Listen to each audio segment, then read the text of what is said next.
es recontra Vamos posible. a saberlo porque tenemos una invitada muy especial, por supuesto, Nilda Livingston. Nidia, dije Nilda, bueno, Nidia, ya te cambié el nombre, Nidia. Muy buenas tardes, Nico y Tamara te saludan, arquitecta, por supuesto, y nos va a contar si esto es posible. Hola, Nidia, ¿cómo estás? Hola, Tamara, ¿cómo estás? Un gusto, igual Nicolás, me encanta hablar de este tema con ustedes. Te cambié el nombre, ¿viste? Te cambié el nombre. Ya para mí sos Nilda. En un minuto. Y bueno, esto que nos comentaba, ¿no, Nico, Luca, con respecto a reducir, ¿no?, la temperatura de los ambientes, queríamos saber si esto es posible. Totalmente, nosotros podemos tener acciones concretas como para reducir la temperatura, el impacto térmico del calor sobre nuestras casas y también sobre las ciudades, tal como lo contó Nico. Por ejemplo, en las casas, la tendencia actual es a construir con más vidrio. Las nuevas casas de los countries, de los lugares rodeables, una casa rodeable que está en el medio de un terreno que tiene alrededor todo un parque o un jardín, tienen muchos vidrios. Pero esos vidrios son doble vidriado hermético y las paredes son anchas, tienen un espesor. Claro. Deberían, y si no lo tienen, deberían tener un espesor, porque a mayor espesor, mayor inercia térmica y se puede aislar mejor la temperatura interior del exterior. Por eso las casas antiguas, las casas chorizo, que seguramente algunos de ustedes conocen, sí, eran frescas.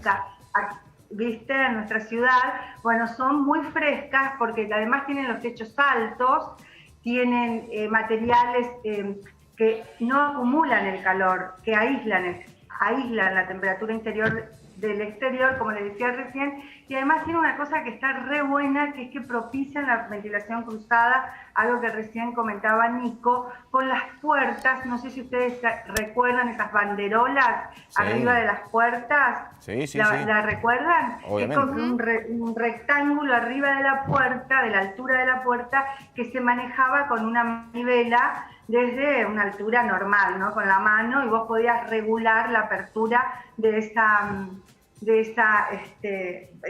ventana que se coloca arriba de la puerta. Eso es así porque el aire caliente sube y con un ventilador de techo forzás la salida de ese aire caliente y el aire fresco está abajo, que es donde habitamos, ¿no? Entonces, conclusión, está re bueno. Yo recomiendo para una casa tener altura, buena altura de techo, ventiladores de techo también, y propiciar la ventilación cruzada. Estas serían como reglas básicas para mejorar la temperatura, disminuir hasta 3, 4 grados según cómo manejen estos elementos, se puede disminuir la temperatura adentro de la casa. Claro, porque hay algo básico, Nidia, que tiene que ver con que antes el aire acondicionado era un objeto muy suntuoso que no cualquiera podía darse el gusto. Sobre todo si vivías en altura tenías que llamar a un albañil o a algún especialista para que hiciera el agujero en la pared para colocar los aires acondicionados viejos. Y no cualquiera podía darse ese gusto. Y vemos en construcciones no tan antiguas, sino más de la década del 60 para los 80, que se empezaron a usar las lonas para frenar el sol antes de la pared de la vivienda, y después empezaron otras modificaciones. Y en base a eso te quería preguntar qué son estas nuevas construcciones que se llaman bioclimáticas. Bueno, la arquitectura bioclimática tiene como principio fundamental esto que te mencionaba recién, el espesor de la pared, ¿no? Como para aislar la temperatura.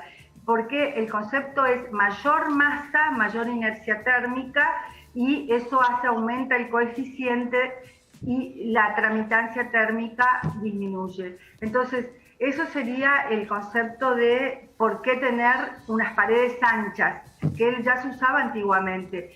Eso recupera la arquitectura bioclimática más el agua, la presencia de agua. El agua conduce, es conductora, es una muy buena conductora, y en nuestro caso toma el calor y con la ventilación cruzada barre de alguna manera. Para explicarlo no en términos científicos, sino quiero explicarlo de una manera práctica, como cuando uno explica cómo hace una torta, ¿no? La presencia de una vasija de agua en un ambiente más un ventilador de techo, y si hay ventilación cruzada, ya tenemos un refrigerante natural. Eso es así. Es Está así. muy bueno y más en esta época, en un departamento, por ejemplo, cuando no podemos cambiar el espesor de las paredes porque es un edificio, ya está construido, Claro. lo que sí podemos hacer es colocar una vasija con este ventilador de techo. Otro elemento a cuidar, por ejemplo, que todos son principios de la arquitectura bioclimática, Nicolás, estoy contestando tu pregunta. Por ejemplo, los muebles, nosotros tenemos que vestir la casa para el verano. Nos conviene muebles que mezclen madera y vidrio, no todo madera o no todo género. Por ejemplo, sillones con muchas almohadas, almohadones, alfombras. Esos son elementos que conservan el calor que después irradian al ambiente. Entonces es preferible tener madera combinada con vidrio, por ejemplo. Menos madera y más vidrio. O bien pisos de porcelanato, claro, o cemento alisado, es decir, materiales y colores claros, materiales fríos y colores claros. ¿Sabés que te quería consultar? Porque se habla mucho, Nidia, de ventilación cruzada. ¿Cómo se arma una ventilación cruzada? Son ventanas cruzadas. Yo te pasé algunas fotos, Tamara, donde se veían precisamente eso. Nosotros en nuestro estudio somos muy fanáticos de los patios internos. Por ejemplo, si pensamos en una reforma de una casa chorizo, que es una casa que tiene todos los cuartos en fila, por eso se llama chorizo, lo que nosotros hacemos es abrir un patio entre esos cuartos. ¿Cuál es la ventaja? ¿Por qué lo hacemos? Porque ese vacío, abrir ese patio, genera esto que necesita la casa, que es la ventilación cruzada. ¿Por qué? Porque hoy nosotros tenemos una densidad de casas en la ciudad de Buenos Aires que no teníamos en la época en que se construyeron estas casas chorizo. Había más árboles en la ciudad. Obviamente ahora nosotros hemos crecido mucho y densificado, entonces tenemos mucho más cemento y eso hace que el entorno de la ciudad no favorezca la ventilación y la circulación de aire, ¿no? Se calienta mucho la ciudad, entonces es preferible entonces abrir estos patios dentro de nuestras casas o bien lograr tener ventilación, lograr tener plantas, estoy pensando en los departamentos que no podemos abrir patios, claro, plantas de interior, por ejemplo, plantas de interior que después continúen con el balcón, es decir, que las plantas también ayudan a generar elementos que favorecen la absorción del calor. Nidia, te hago una consulta. Si hay un programa que todos más o menos alguna o que otra vez hemos visto de refacciones de casa, es el de los gemelos que van...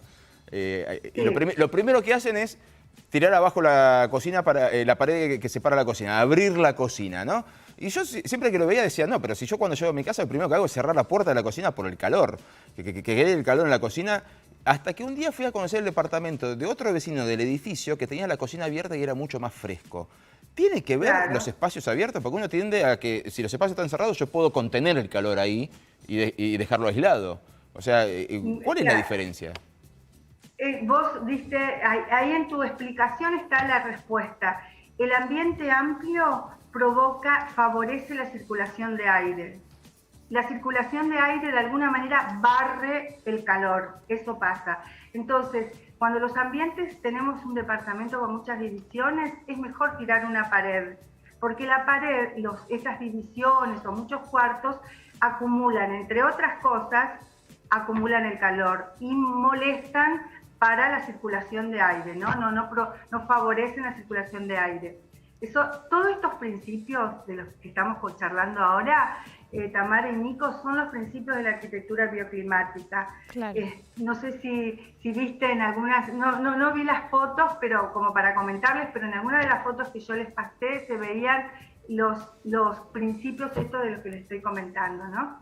¿Sabés que te quería consultar con respecto a los muebles? Porque, por ejemplo, mi abuela que tenía muebles de un determinado material, era mucho más fresca la casa también. Y mi mamá tenía todo algarrobo. Y era una cosa que no podíamos, te juro, impresionante el calor, además de vivir en Santa Fe Capital, ¿no?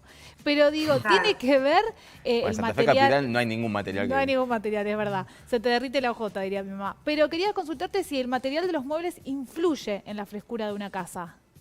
Totalmente. La madera, el algarrobo, absorbe el calor y después lo irradia en otro momento, irradia el calor al ambiente. Por ejemplo, a la noche uno siente que el aire está caliente y es porque los materiales que han absorbido el calor durante las horas de mayor temperatura, como ahora, van a comenzar a irradiar ese calor, esa temperatura, ahora cuando la temperatura exterior baje.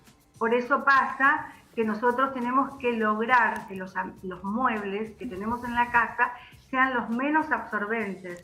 ¿Y cuáles son esos? Otro dato, los menos absorbentes, el vidrio, por ejemplo, el metal, los muebles de metal, vidrio. Hay que vestir la casa, Tamara, como para la estación, como hacemos nosotras, que bajamos la ropa de invierno y subimos la de verano. Bueno, tenemos que hacer lo mismo con la casa. Claro. Y otra cosa que les quería comentar, que a nosotros nos consultan mucho y tiene que ver un poco con la imagen, la foto que puso Nicolás de un ambiente con una cocina. Al tirar la pared queda un gran ambiente, ¿no? Que está bárbaro, es casi un loft y es muy fácil, digamos, mantener la temperatura. También perdiste 2 paredes para poner cosas, ¿no? O sea, si tiraste una pared, perdiste de dos paredes para poner cosas. Claro, pero en ese caso, por ejemplo, uno es usar colores claros, tener DBH en un edificio, digo, de departamentos, tener doble vidriado hermético en las ventanas. Y después el otro consejo que yo les daría es, durante el verano, por ejemplo, en este momento, tratar de no usar fuentes de calor en la cocina. O sea, tratar de evitar ese consumo. Además es un consumo energético que aumenta el consumo. Comer fresco, o sea, no prepararte un asado al horno a fuego lento durante toda la tarde. Hay algo que, el tema de los colores creo que lo sabemos por una cuestión lógica de cómo nos vestimos. O sea, yo hoy estoy con saco negro acá en el estudio, salgo y estoy con la remerita blanca. Porque ya sabemos los colores oscuros y todo eso. Ahora, el arbolado. El arbolado es todo un tema porque somos una ciudad de mucho edificio. O sea, ¿el arbolado influye incluso para todo el mundo o solamente si estás bajo la sombrita y te pega un poquito el árbol? El árbol es un gran regulador de la temperatura y forman, cuando hay varios árboles en una vereda, forman un techo verde que habrás visto en la ciudad de Buenos Aires, hay barrios que conservan esos túneles verdes maravillosos. La avenida Hipólito Yrigoyen, por ejemplo, es un túnel verde. No pasa un rayo de sol.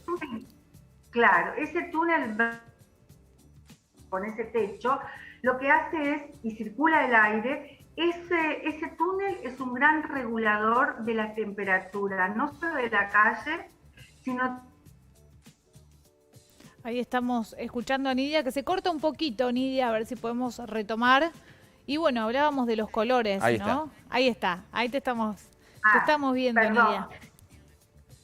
No, que les comenté, túnel verde, ese techo verde, lo que provoca con el aire que circula un regulador de la temperatura de la cuadra y de las casas que están a los dos lados de esa cuadra, ¿no? De ese lugar, de esa calle. ¿Qué pasa con eso? La temperatura disminuye por el aire que circula, las paredes están absorbiendo menos calor y las casas tienen un poquito menos de temperatura. Si esta situación nosotros pudiéramos trasladar a más barrios de la ciudad, a más calles de la ciudad, nosotros podríamos bajar la temperatura de nuestra ciudad, sufrir menos el calor y consumir menos energía. Esos son también los principios de la arquitectura bioclimática, ¿no? Además de generar para los arquitectos, nosotros la mayoría de los arquitectos manejan esta información usando criterios de sustentabilidad a la hora de proyectar nuevas casas y nuevos edificios, ¿no? Pero estoy comentando a las casas construidas y los edificios construidos, cómo mejorarlos. Nidia, muchísimas gracias por esta comunicación muy clara y bueno, ya tenemos una idea, Nico, de cómo poder mejorar la frescura de nuestro hogar. Muchísimas gracias, Nidia, por el contacto. Gracias.